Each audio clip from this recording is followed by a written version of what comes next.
এই মুহূর্তে অবস্থান করছি মহুরী প্রজেক্টে। আর এই জায়গাটা করছে হচ্ছে সোনাগাজী ফেনীর মধ্যে।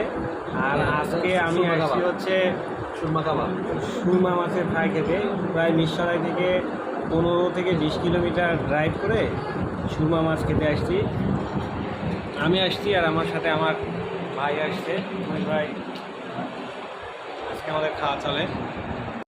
সেই রকম মাছখোর হলে যা হয়, কী পরিমাণ প্রায় খাওয়া শেষ। আমি এখনও পর্যন্ত শুরুই করতে পারিনি আর ওর খাওয়া শেষ। গতকাল দুপুরে আমার